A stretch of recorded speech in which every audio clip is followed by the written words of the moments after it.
오래전에 신박한 골프 이론을 설파하던 어떤 후배가 있었습니다. 그는 만날 때마다 골프에 대한 지식을 우리에게 가르쳐 주었습니다.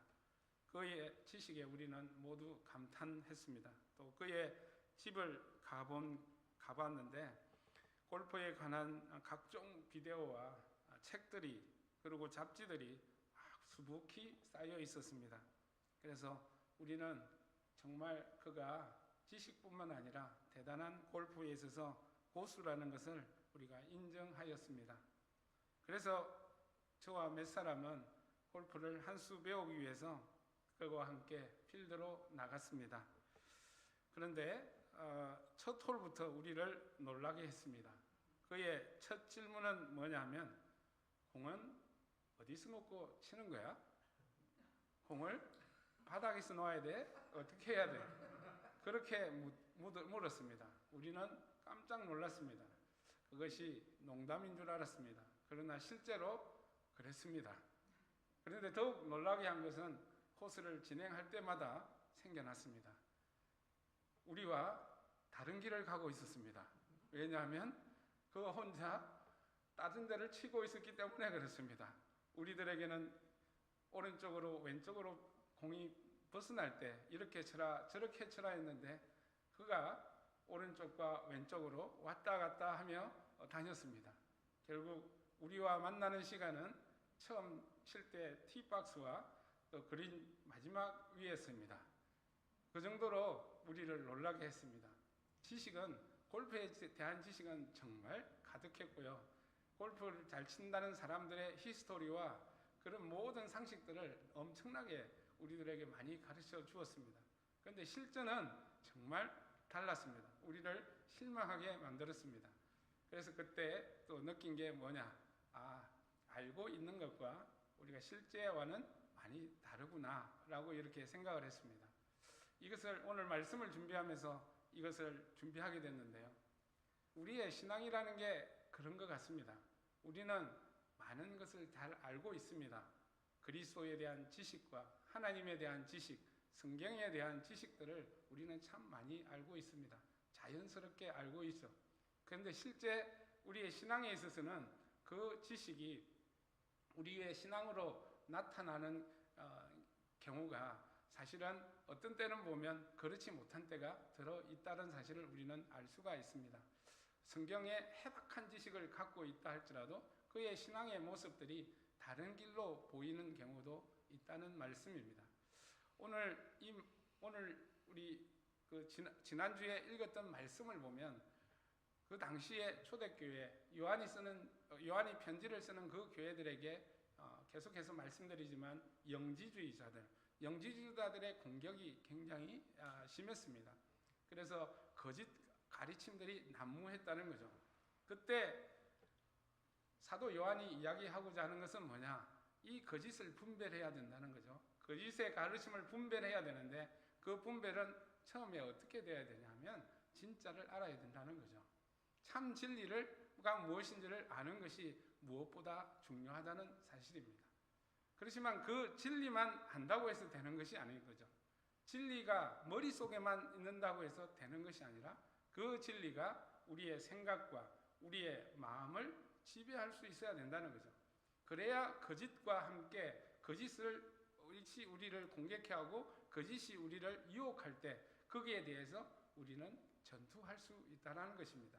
우리가 머릿속에만 있다고 한다면 모든 진리와 지식이 머릿속에만 있다고 한다면 분별은 할지언정 그들과 전투하지 못하고 유혹이나 공격에 처참하게 무너질 가능성이 있기 때문입니다. 그래서 그들에게 초대교회의 최고의 화두는 뭐냐? 예수 그리스도입니다. 오늘 우리 교회에도 마찬가지로 예수 그리스도입니다. 예수 그리스도라는 것이 그 주제가 교회를 지탱하고 있고 교회의 전부라고 말할 수가 있겠습니다. 그럼 예수 그리스도 안에는 그 무슨 뜻이 있느냐? 예수가 그리스도라는 사실입니다. 그 진리를 우리는 머릿속에만 믿는 것이 아니라 우리의 삶의 전체 가운데 예수가 그리스도임을 드러내고 그 삶으로 살아내는 것이 우리들에게는 무엇보다도 중요하다는 것이죠. 그래서 저와 여러분들이 그 지식이 머리에만 있는 것이 아니라 우리의 삶과 우리에게 체화되어야 된다는 것이죠. 그것을 오늘 요한은 이야기를 하고 있습니다. 그러기 위해서 요한은 뭘 이야기하느냐 하면 이렇게 이야기합니다. 오늘 24절의 말씀을 보면 여러분이 처음부터 들은 것을 여러분 속에 간직하십시오라고 이야기를 합니다. 여러분들이 처음 들은 것을 여러분 속에 간직하십시오라고 이야기합니다. 요한복음이나 요한 1서를 읽을 때 좀 우리가 꼭 알아야 될 것이 하나가 있는데 여기 오늘 간직하십시오라는 단어입니다. 근데 이 간직하십시오라는 단어는 그리스어로는 메노라는 뜻입니다. 메노라는 뜻은 어떤 뜻이냐면 우리가 세번역이나 개역개정이나 이렇게 여러분 귀에 익숙한 것이 있는데 그것이 뭐냐면 거하다 또는 뭐뭐 안에 있다. 오늘 세번역에서는 뒤에 보면 머물러 있다 이렇게 이야기합니다. 그래서 오늘 본문에만 읽어도 그 메노라는 단어가 몇 번 나오냐면 6번이 나오게 됩니다. 그래서 오늘 간직하다는 단어도 사실 메노라는 단어입니다. 여러분들이 들은 것을 메노하라는 거죠. 여러분 속에 메노하라는 것입니다. 간직하라는 것으로 번역이 되어 있습니다.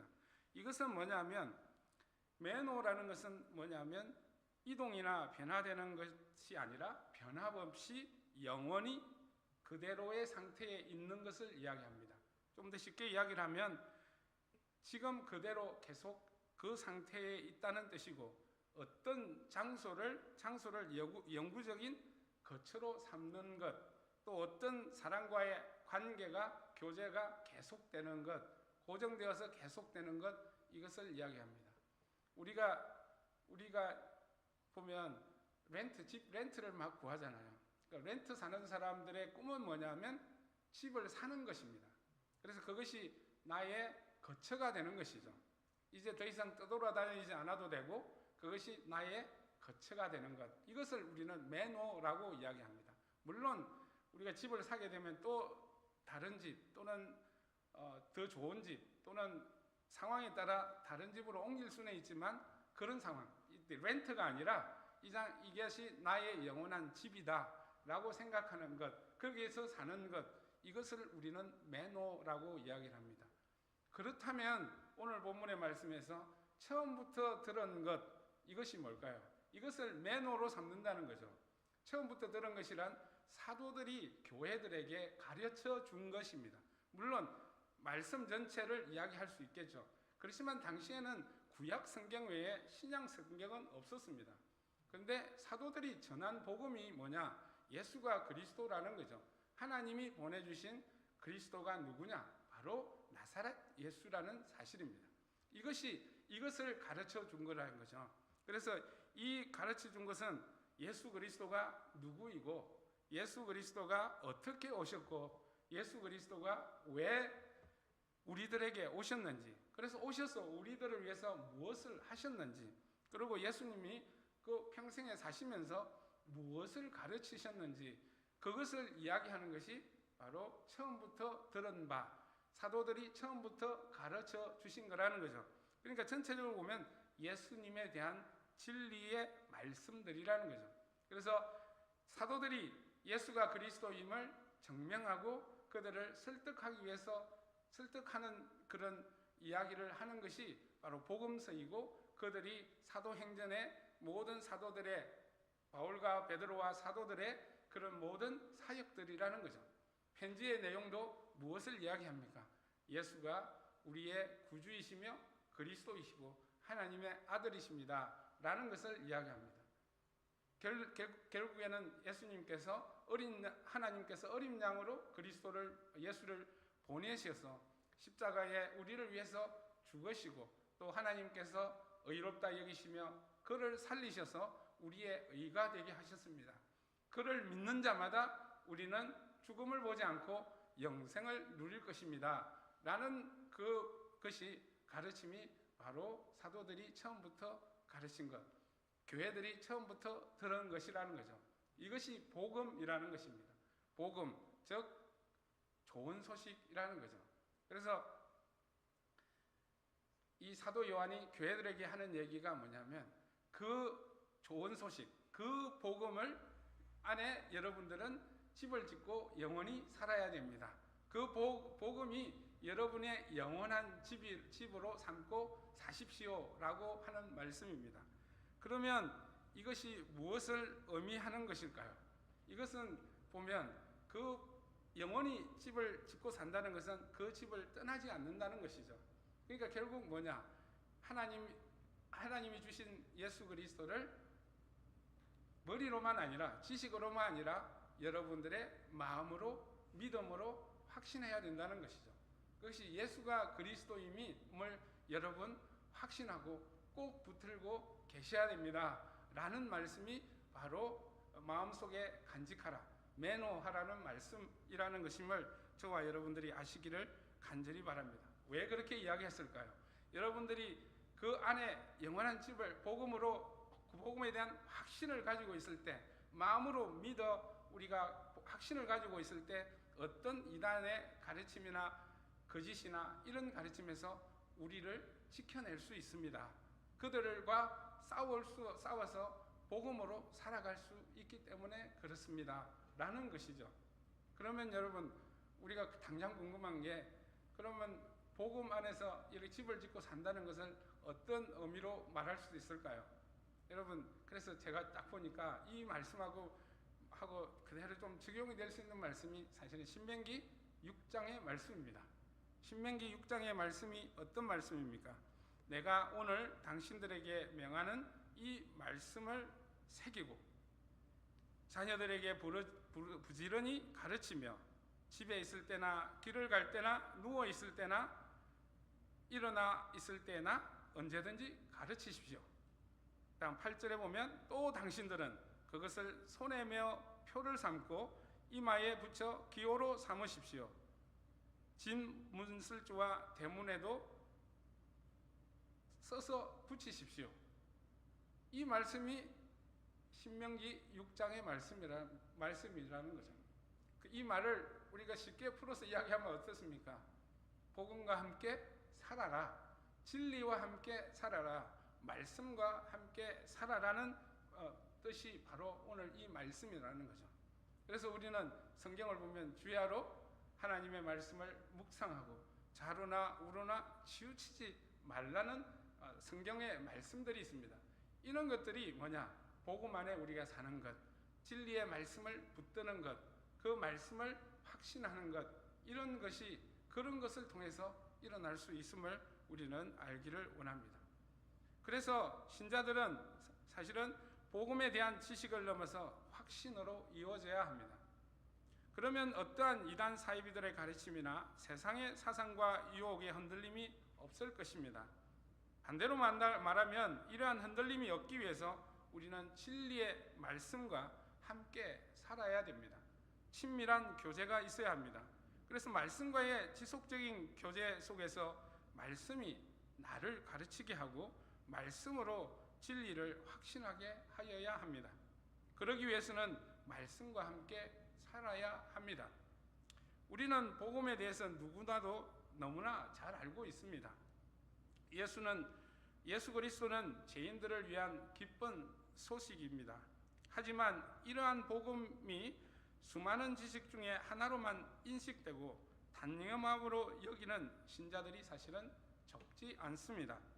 지식의 수준을 넘어서 믿음으로 넘어가지 않으면 가짜들의 유혹에 빠지기 쉽습니다. 복음과 함께 살아가는 저와 여러분들이 되시길 간절히 소망합니다. 그래서 복음이 여러분이 되고 여러분이 복음이 되는, 쿡 찌르면 복음이 나오는 여러분의 삶이 복음으로 되어진 그런 삶이 저와 여러분들 가운데 있기를 원합니다. 그래서 오늘 그 복음이, 그 말씀이 여러분 안에 있으면 뭐라고 이야기하냐면 여러분도 아들과 아버지 안에 있게 될 것입니다 라고 이야기합니다. 그것은 결국 뭐냐면 결국 말씀이 예수가 그리스도라는 그런 진리가 우리의 머릿속에 있는 것이 아니라 그 진리 가운데 우리가 있게 되면 그 말씀으로 말미암아 하나님을 알게 되고 또 그 말씀으로 말미암아 우리가 예수를 알게 된다는 거죠. 그래서 예수 그리스도와 그리스도와 함께 살아가는 것, 이것이 사실 현재 우리가 맛보는 하나님 나라 영생이라는 것을 저와 여러분들이 아시길 간절히 소망합니다. 세상에 우리가 복음으로 살아갈, 우리가 신자로 살아갈 때 저와 여러분들이 말씀에 대한 지식이 많이 있기를 원합니다. 복음에 대한 지식이 여러분들 가운데 있기를 원합니다. 그러나 좀 더 중요한 것은 그 말씀이 우리의 머리의 수준에 머무는 것이 아니라 우리의 가치관과 우리의 생각과 우리의 마음에까지 내려오기를 간절히 소망합니다. 그것을 저는 믿음이라고 말하고 싶습니다. 그래서 그 말씀이 여러분들에게 장착되었을 때 그 다음에는 어떤 일이 일어날까요? 예수가 그리스도입니다 라는 그 진리가 우리 마음에 믿음으로 들어왔을 때 그 다음에는 어떤 일이 일어날까요? 세상에 보는 눈이 달라지지 않겠습니까? 세상의 모든 일들을 보는 가치 판단의 기준이 달라지지 않겠습니까? 무엇이 옳고 무엇이 그러다는 것이 우리 눈 안에 분명하게 들어올 것이고, 또 그러면서 믿음으로 들어왔기 때문에, 확신이 있기 때문에 우리가 선택하는 것, 예수가 길이요 진리요 생명이라는 그 예수의 길을 선택하는 것, 그 복음을 선택하고 살아가는 것, 그것에 대해서 우리는 담대할 줄 믿습니다. 그것이 바로 우리는 이 땅을 살아가는 현재 누리는 생명임을 저와 여러분들이 아시길 간절히 소망합니다. 진리와 함께 거하는 저와 여러분들이 되시길 간절히 소망합니다. 그 다음에 사도 요한이 이야기하는 것이 뭐냐면, 요한은 독자들에게 영지주의의 위험성을 계속 경고하고 있습니다. 왜냐하면 교회를 지켜야 되니까요. 하나님의 교회를 붙들고 세우고 끝까지 가게 해야 되니까 어떠한 공격에 대한, 거짓에 대한 공격에 대해서 경고를 계속하고 있습니다. 그래서 그들이 미혹되지 않을 수 있는 추가적인 이유를 하나 더 설명을 하고 있습니다. 어쩌면 이것은 사단에 대한, 거짓에 대한 공격할 수 있는 무기를 또 하나 더 주는 것이죠. 그것이 뭐냐면 우리 27절에 있습니다. 여러분으로 말하자면 그가 기름 부어 주신 것이 여러분 속에 머물러 있으니 여러분은 아무에게서도 가르침을 받을 필요가 없습니다. 이렇게 나옵니다. 그러면 기름 부어 주신 것이 무엇입니까? 기름 부으시면 구약을 보면 누구에게 기름을 붓습니까? 왕과 제사장과 예언자. 그러니까 하나님의 사명을 가지고 가는 사람들에게 부어지는 것입니다. 그래서 그것을 우리는 하나님의 은혜라고 이야기를 합니다. 또 그 기름 부으심을 통해서 하나님의 사명을 감당하도록 만드는 것이죠. 그런데 신약 시대에 이 기름 부음은 누구에게 부어지나요? 목사에게만 부어질까요? 아닙니다.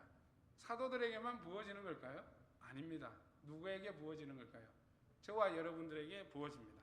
좀 더 정확하게 이야기하면 예수를 그리스도로 믿고 주로 고백하며 내가 회개한 심령들에게 부어지는 것이 성령 기름 부으심이라는 것이죠. 우리가 너무나 잘 아는 대로 사도행전을 보면 베드로가 이야기합니다. 회개하고 예수 그리스도를 믿으면 뭐가 준다고요? 성령을 선물로 준다는 거죠. 그래서 이것은 바로 하나님의 은혜라는 사실입니다. 그러면 오늘 본문의 말씀을 봤을 때 성경을 요한이 이야기하는 요한복음 14장과 15장과 16장을 이렇게 쭉 비교를 해보면 성령이 우리 안에 거한다는 거죠. 우리에게 매노하고 있다는 거예요. 우리가 떨어질 수 없다는 거예요. 누구하고요? 저와 여러분들에게, 예수를 믿는 신자들에게서는 떨어지지 않고 우리 안에 거주하고 있다는 거죠. 그래서 우리는 좀 유식한 말로 성령의 내주하심이라고 이야기합니다. 우리 안에 계신다라는 거죠. 누구한테요? 저와 여러분들에게. 예수를 그리스도로 고백하는 신자들에게 우리에게 있다라는 거죠. 그것의 의미는 뭘까요? 첫 번째 의미는 그 성령이 우리에게 해주시는 것은 뭐냐? 성령의 인치심이라고 여러분 들어보셨죠? 성령이 우리로 하여금 도장을 찍는다는 거죠. 뭐라고 도장을 찍습니까? 너는 하나님의 자녀야 라고 도장을 찍는다라는 것이죠. 그러니까 아무리 다른 교리라는 표현보다 거짓 가르침들이 들어와서 어떤 것을 믿으면 그렇게 되리라, 하나님의 자녀가 되리라 해도 소용없다라는 거죠. 우리는 이미 하나님의 자녀가 되었다는 것입니다. 무엇으로 말미암아요? 기름 부은 것으로 말미암아 이미 하나님의 자녀가 되었다는 거죠. 그 기초는 뭘까요? 예수가 그리스도임을 믿는 거예요. 예수를 믿는 것 때문에 그렇다는 거죠. 그래서 성령이 하는 사역이, 첫 번째 사역은 저와 여러분들을 하나님의 자녀라고 불러주신다는 거죠. 도장 찍어버렸다라는 거죠. 여러분들은 빼도 박도 없이, 빼도 박지 못하고 하나님의 자녀입니다. 감사하십시오. 감사하십시오. 그 다음에 두 번째로 하나님의 그 성령의 사역은 뭐냐면, 많은 사역이 있지만 오늘 두 가지만 이야기하면, 오늘 본문의 말씀을 뒤에를 읽어보면 어떻게 나오냐면 여러분에게 모든 것을 가르쳐 줍니다라는 거예요. 성령은 두 번째 사역은 뭐냐? 하나님 자녀들에게 뭘 가르쳐 준다? 모든 것을 가르쳐 준다는 거죠. 근데 모든 것을 가르쳐 주는데 그 모든 것이 참이냐 거짓이냐? 참이라고 이야기하는 거죠. 그래서 요한복음을 읽어보면 예수님이 다른 보혜사를 보내줄 텐데, 그 보혜사가 성령인데, 성령이 어떻게 하냐? 너희들을 진리 가운데로 인도할 것이다 라는 거죠. 그러니까 성령이 우리에게 가르쳐 주시는데 그 가르쳐 주시는 것들이 다 진리다라는 거죠. 그런 성령의 사역은 바로 그런 사역이라는 것을 우리가 알기를 원합니다.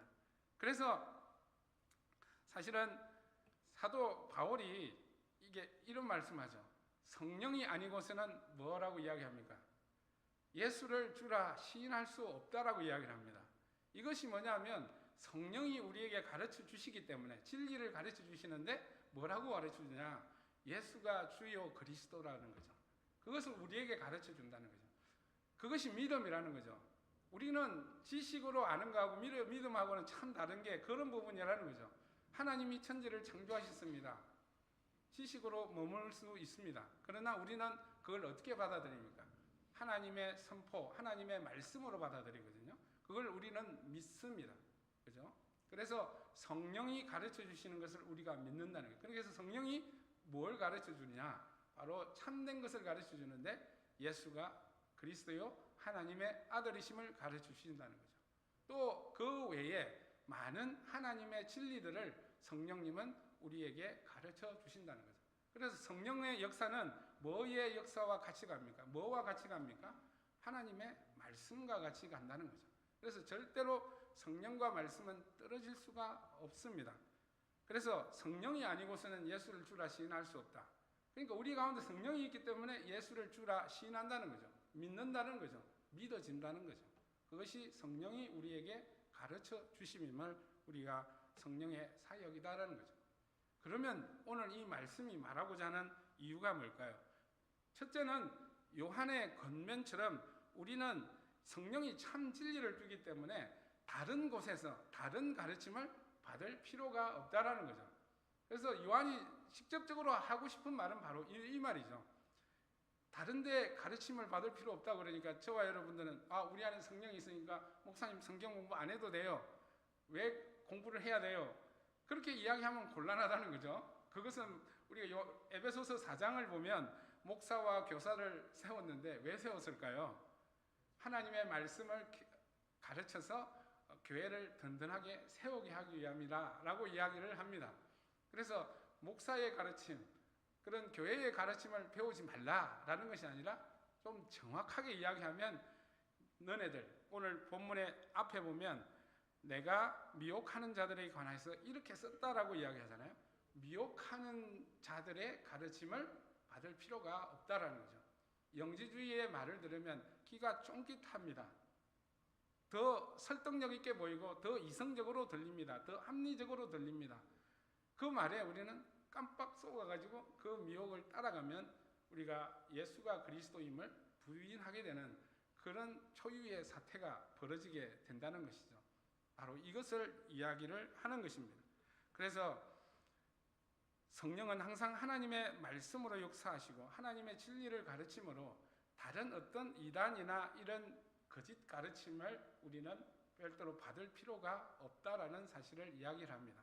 그래서 우리는 성령이 우리에게 가르쳐 주시는 가르침을 귀 기울여야 된다는 것이죠. 근데 그래서 어떤 사람은 이런 사람들이 있습니다. 하나님이 지금 이렇게 말씀하십니다. 성령님이 지금 여기 오셔서 이렇게 말씀하십니다. 이런 말씀을 많이 들으셨죠. 우리가 그것을 참 조심해야 될 것은 뭐냐면 그것이 자의적으로 할 경우가 많다라는 거죠. 그래서 그런 말에 우리는 깜빡 넘어가지 않기를 바랍니다. 그것을 우리는 성령의 말씀은 가르침은 항상 말씀과 같이 하기 때문에 그런 말씀을 하는 사람들이 그런 말들이 하나님의 말씀과 잘 부합되는지를 우리는 따지고 비교해 봐야 된다는 거죠. 어쨌든 성령은 우리에게 진리를 가르쳐 주기 때문에 다른 이단의 가르침, 다른 혹하는 가르침에 우리는 그걸 배울 필요가 없다는 사실입니다. 두 번째 좀 더 중요한 사실입니다. 두 번째로 이야기하는 것은 뭐냐면 그러니까 성령의 가르침에 어떻게 해야 된다고요? 순종해야 된다는 거죠. 왜냐하면 성령의 가르침은 진리를 가르치기 때문에 우리에게 진리로 인도하기 때문에 성령의 가르침에 우리는 따라야 된다는 것이죠. 그래서 우리 안에 내주하시는 성령 안에 머물고 성령과 함께 같이 살면서 그의 말하는 것을 듣고 순종하는 일이 우리들에게 필요하다는 것을 요한은 말하고 있습니다. 왜냐하면 계속해서 반복하지만 성령은 우리로 하여금 진리로 인도하기 때문에 그렇습니다. 그리스도인들이 생활 속에서 많은 오류들과 싸울 수 있는데 그 오류들, 잘못된 거짓 이런 것과 싸울 수 있을 때 또 하나의 큰 무기가 뭐냐면 성령이 우리 안에 내주하신다는 사실입니다. 우리 안에 내주하는 성령님이 우리에게 진리를 가르치고 진리 가운데로 인도하시기 때문에 우리 그리스도인들은 세상살이를 해나갈 때 많은 유혹들과 거짓들과 싸워나갈 때 이길 수 있는 이유가 뭐냐? 이길 수 있는 비결은 뭘까? 바로 성령의 인도하심을 따라 살아가는 것입니다. 그러므로 우리 안에서 마음과 양심에게 말씀하시는 성령님의 음성에 저와 여러분들이 민감하시기를 원하고요. 그의 인도하심에 순종하시기를 간절히 소망합니다. 그래서 바울은 이것을 우리는 뭐라고 이야기하면 성령의 충만함을 받으라라고 이야기를 하고요. 요한은 성령 안에 머물라라고 이야기합니다.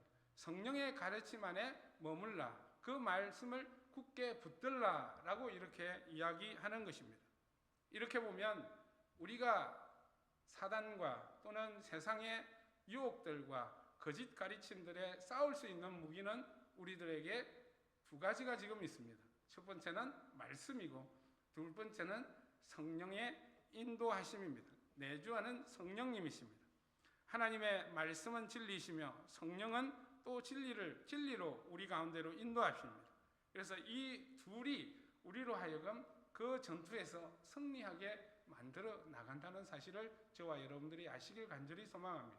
그러므로 우리는 다른 것을 영원한 것으로 삼을 것이 아니라 말씀을 영원한 것으로 삼으시고요.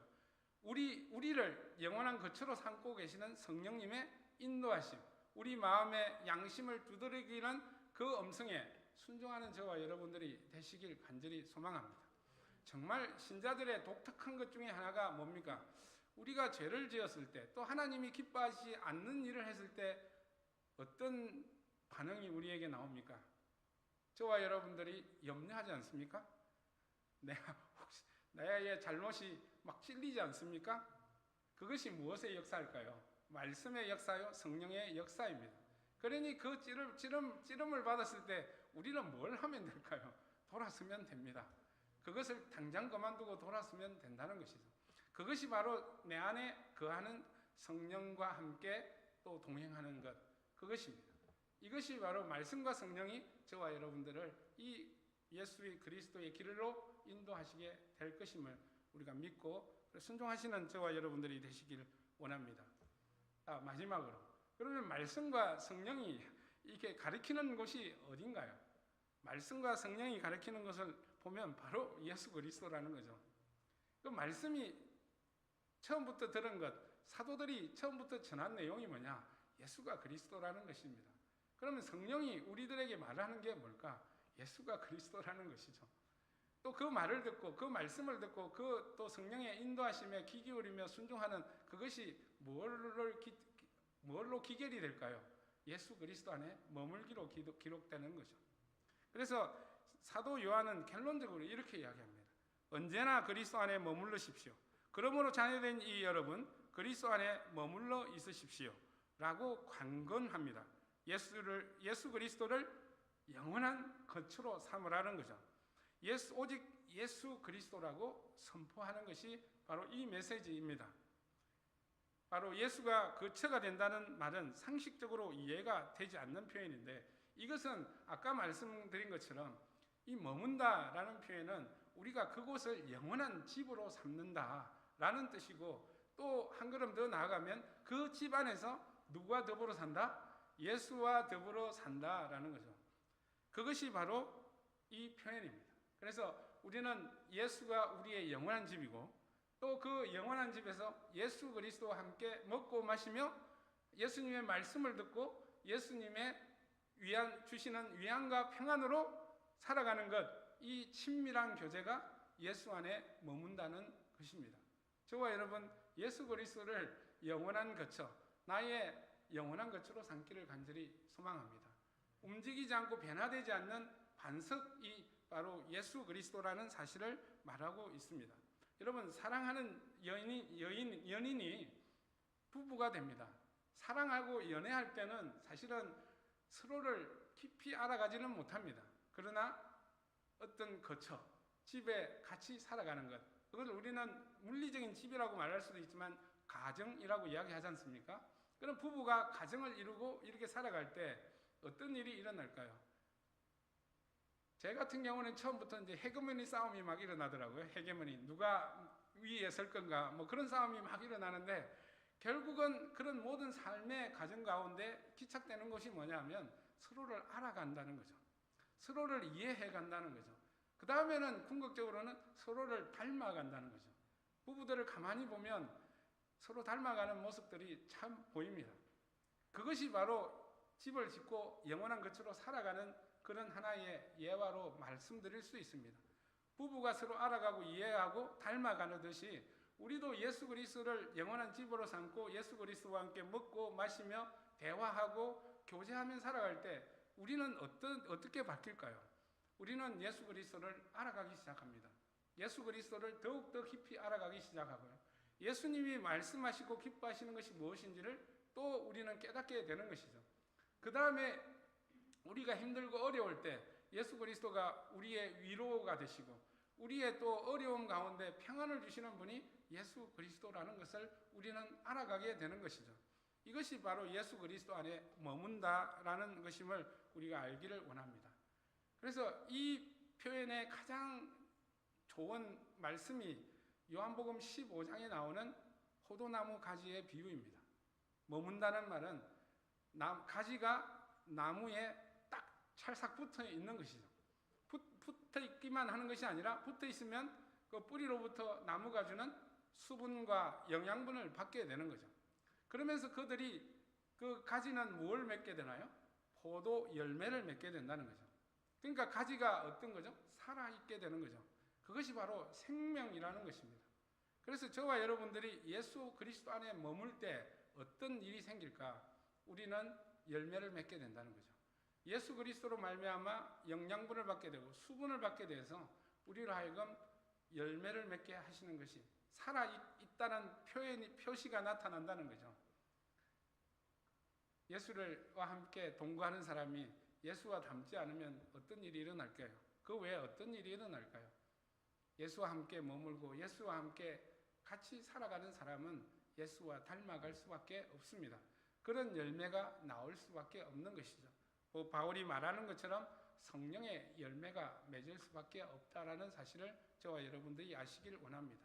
말씀과 성령이 가르치는 곳 예수 그리스도, 그 예수 그리스도와 동락하고 교제해 나갈 때 우리 가운데는 정말 평안과 위로가 있고요. 또 그 가운데서 우리 예수 그리스도께서를 통해서 우리에게 주시는 열매가 맺혀진다는 사실을 우리는 알기를 원합니다.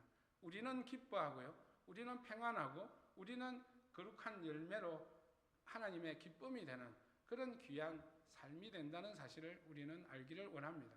그래서 사도 요한이 29절에 왜 뜬금없이 의로우신 분을 알면 그 의를 행하는 사람이 누구나 나에게서 났음을 알 것입니다 라고 이야기하느냐 하면, 의를 행하는 사람, 그러니까 예수 그리스도 안에 있는 사람들은 의를 행할 수밖에 없다라는 것이죠. 그것이 결국은 예수 그리스도 안에 있음으로 말미암아 하나님 안에 있다는 것이 증명이 되는 것이 바로 예수 그리스도와 동거할 때 맺혀지는 그런 열매 때문에 그렇다는 사실을 우리는 알기를 원합니다. 그래서 우리가 예수 그리스도 안에 머물 때 현재적으로 우리에게 주어지는 영생이 뭐냐? 예수 그리스도로 말미암아 우리에게 주어지는 평안과 그런 열매와 기쁨이 바로 우리 가운데 있는 영생이라는 것입니다. 그래서 영원한 생명을 이야기할 때 그리스도와 하나님의 아들과 하나님을 아는 것이라고 이야기하는 것이 바로 이런 표현입니다. 그래서 저와 여러분들이 현재를 지금 살아가는데 누구와 같이 살아가냐? 예수 그리스도와 살아가고 하나님과 교제하며 살아가는 것, 이것이 바로 현재 누려지는 영생이라는 것입니다. 그 생명으로 말미암아 우리 가운데는 예수 그리스도와 닮음이 있는 그런 열매를 우리는 맺게 된다는 사실을 저와 여러분들이 아시기를 간절히 소망합니다. 그 다음에 우리가 받는 예수 그리스도 안에서 우리가 받는 유익이 아니라 커다란 선물은 뭐냐? 예수 그리스도가 다시 올 때이라는 거죠. 그때 우리는 부끄러움과 수치를 당하지 않는다는 거죠. 우리로 하여금 하나님께서 우리의 손을 들어주신다는 거죠. 거룩한 하나님의 자녀라고 하나님이 우리로 하여금 기쁘고 하나님의 영광을 돌리게 한다는 사실, 그것이 바로 우리가 받는 영원한 생명이라는 사실을 저와 여러분들이 아시길 간절히 소망합니다. 그래서 사도 요한이 말하고자 하는 요지는 분명합니다. 분명한 것이 뭐냐? 예수가 그리스도인을 믿음으로 살아가라라는 것입니다.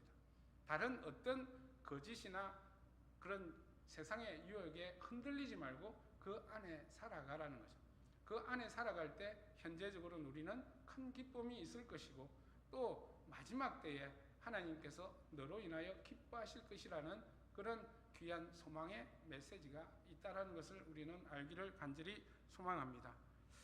우리는 마지막 때를 소망하면서 현재를 살아갑니다. 세상의 유혹과 힘든 상황도 우리를 힘들게 할 수 있습니다. 하지만 현재 우리는 진리의 말씀과 성령의 인도하심에 순종하면서 그리스도 안에서 그리스도와 동거동락하는 그런 귀한 은혜의 삶을 살기를 간절히 소망합니다. 그랬을 때 우리는 이 소망을 믿고 기대하며 지금 인내함으로써 지금 여기서 영원한 생명을 맛보고 앞으로 받을 영광을 위하여 그리스도 안에 머물게 되는 그런 귀한 은혜가 저와 여러분들의 삶 가운데 있기를 간절히 소망합니다.